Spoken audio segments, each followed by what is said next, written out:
இன்றைய முதல் வாசகம் நமக்கு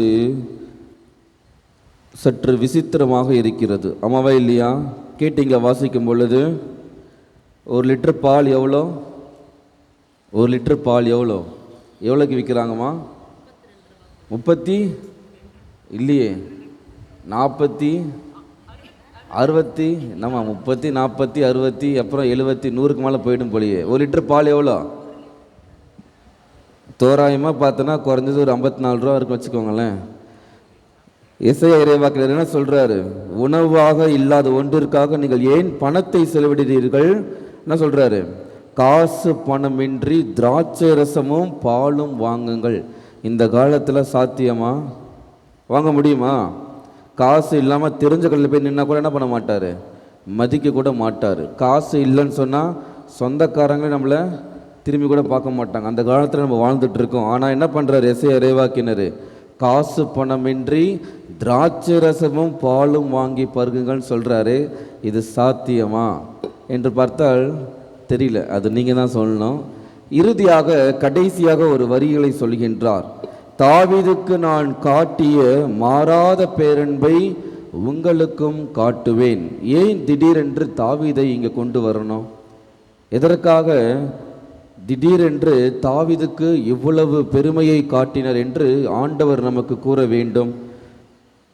சவுலும் இருக்கிறார், தாவீதும் இருக்கிறார்கள். ஆமாவா? சவுல் யாரு? தாவீதினுடைய சவுல்னு ஒருத்தர் இருக்கிறார், தெரியுமா? அவர் தாவீதுக்கு யாரு? பக்கத்து வீட்டுக்காரரா? சொல்லுங்கம்மா, யாருப்பா? தாவீது வந்து தாவீதுக்கு சவுல் யாரு? ஒருத்தருக்கு நீங்கள் ஒருத்தர் சொல்கிற வரைக்கும் நான் அப்படியே நிற்க போகிறேன். இன்னைக்கு யாரு சொல்கிறவங்களுக்கு 2000 ரூபா. எப்படி இப்போ மாதிரி சொல்லுங்கள், வாயை திறங்க. தாவீதுக்கு சவுல் யாரு? சொல்கிறவங்களுக்கு 2000 ரூபா. சொல்கிறீங்களாம்மா? என்னம்மா? இப்போ லேட் ஆயிடுச்சு, இதுக்கப்புறம் கிட்ட சொன்னால் தரமாட்டேன். சவுல் யார் என்று பார்க்கும் பொழுது மாமனார். யார்? சவுல் தாவீதுக்கு மாமனாராக இருக்கிறார். சவுலுக்கும் தாவீதுக்கும் என்ன வித்தியாசம்? சவுலும் பாவம் செய்கிறார். என்ன பாவம் செய்கிறாரு? சாமுவேல் தான் எரிபலிகளை கொடுக்க வேண்டும். ஆனால் என்ன பண்ணுறாரு சவுல்? ஆர்வ கோளாறில் நான் தான் அரசன் என்ற ஒரு தலைகணத்தோடு என்ன பண்ணிடுறாரு? எரிபலிகளை செலுத்தி விடுகின்றார். மக்களுக்கு அஞ்சுகின்றார். கடவுளுக்கு அஞ்சாமல் மக்களுக்கு அஞ்சு என்ன பண்ணுறார்? எரிபலிகளை எல்லாம் செலுத்தி விடுகின்றார். சாமுவேல் வந்து கேட்குறாரு, ஏன் எப்படி பண்ணன்னு கேட்கும்போது என்ன சொல்கிறாரு? நானாக பண்ணல, மக்கள்லாம் வெயிட் பண்ணுறாங்க, மக்கள்லாம் என்னை கேட்குறாங்க அப்படின்னு சொல்லிட்டு மக்கள் மீது தனது பழியை சுமத்துகின்றார். தான் செய்த தவறை அவர் உணரவில்லை. என்ன பண்ணுறாரு? மக்கள் மீது அவருடைய பழிகளை சுமத்துகின்றார். வேற இன்னொரு தப்பு என்ன பண்ணுறாரு? ஆகாகுன்ற ஒரு அரசரை சாவடிப்பதற்கு விட்டு விடுகின்றார். எனவே சவுலும் தப்பு செய்கின்றார், தாவீதும் தப்பு செய்கின்றார். தாவீது செய்த தவறு என்ன? கேட்டிசம் வராதிங்க அந்த பக்கம். நீங்கள் தாவீது என்ன தப்பு செய்கிறாரு? அடுத்தவருடைய மனைவியை அவர் பார்த்து விடுகின்றார். அவர்களை திருமணம் செய்து கொள்கின்றார். இன்னொரு தப்பு, அவருடைய மனைவி இருக்காங்கள்ல, அந்த பெத்சபா, அவருடைய கணவரை சாகடிப்பதற்கு அவர்கிட்டயே ஒரு லெட்டர் கொடுத்து அனுப்புகிறாரு. படிச்சிருக்கீங்களா? அதை என்ன பண்ணுறாரு? உரியா கிட்டே லெட்டர் கொடுத்து அனுப்பி அவரையே சாகடிப்பதற்கு அவருடைய படைத்தளபதி கிட்ட லெட்டர் கொடுத்து அனுப்புகிறார். எனவே சவுலும் பாவம் செய்கின்றார், தாவீதும் பாவம் செய்கின்றார். 2 பேருமே மனம் திரும்புகிறார்கள். சவுல் என்ன சொல்கிறாரு? நான் பாவம் செஞ்சிட்டேன், என்னை மன்னிச்சிருங்கன்னு சொல்லிட்டு சவுலும் கேட்குறாரு. தாவீது என்ன பண்ணுறாரு? அவரும் ஆண்டவரை நான் பாவம் செய்து விட்டேன் என்று அவரும் நாத்தான் கிட்ட சொல்கிறார். அப்படி இருக்கும் பொழுது எதற்காக தாவீதுக்கு மட்டும் இவ்வளவு அன்பு, இவ்வளவு பெருமைகள், இவ்வளவு புகழ்ச்சி? ஏன் என்று பார்க்கும் பொழுது ஒரே ஒரு வித்தியாசம்தான். என்னவாக இருக்கும்?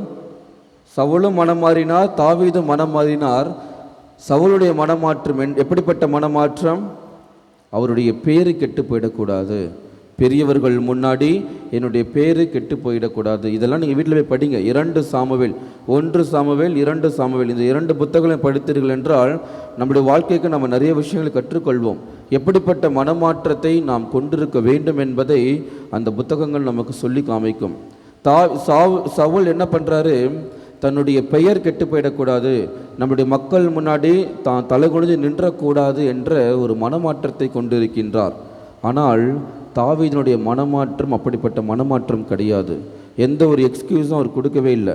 நான் பண்ணல, அவங்க தான் பண்ணாங்க, இப்படி பண்ணிட்டாங்க, அவங்களுக்காக தான் என்று கூறாமல் தான் தவறு செய்ததை மனமுவந்து அவர் ஏற்றுக்கொண்டார். திருப்பாடல் 51 எடுங்கம்மா. திருப்பாடல் 51 இறைவார்த்தை 4 என்ன சொல்கிறாங்க? அவர் எழுதின திருப்பாடல் தான். திருப்பாடல் 51 4வது இறைவார்த்தை என்ன சொல்கிறாங்க? எடுங்கம்மா. உமக்கு எதிராக நான் பாவம் செய்தேன், உம் பார்வையில் தீயது செய்தேன். அதாவது மக்களை அவர் சொல்லவே இல்லை, ஆண்டவரை பார்த்து சொல்கின்றார். நான் ஆண்டவர் முன்னாடி பாவம் செய்தேன், ஆண்டவருடைய பார்வையில் நான் தீயது செய்தேன். மக்கள் என்னை புகழ வேண்டுமோ, மக்கள் என்னை உயர்த்தி பேச வேண்டும் என்பதற்காகவோ, என்னுடைய பெயர் கெட்டு போய்விடக் கூடாது என்பதற்காகவோ அல்ல, மாறாக ஆண்டவர் முன்னிலையில் நான் பாவம் செய்துவிட்டேன், ஆண்டவருடைய பார்வையில் நான் தீயது செய்துவிட்டேன், உன் தண்டனை தீர்ப்பில் நான் மாசற்றவராய் விளங்க வேண்டும் என்று என்ன பண்ணுறாரு? ஆண்டவர்கிட்ட மன்னிப்பு கேட்கிறார். எப்படிப்பட்ட மனமாற்றத்தை நாம் கொண்டிருக்க வேண்டும் என்பதை தாவீது நமக்கு மிக அழகாக கூறுகின்றார்.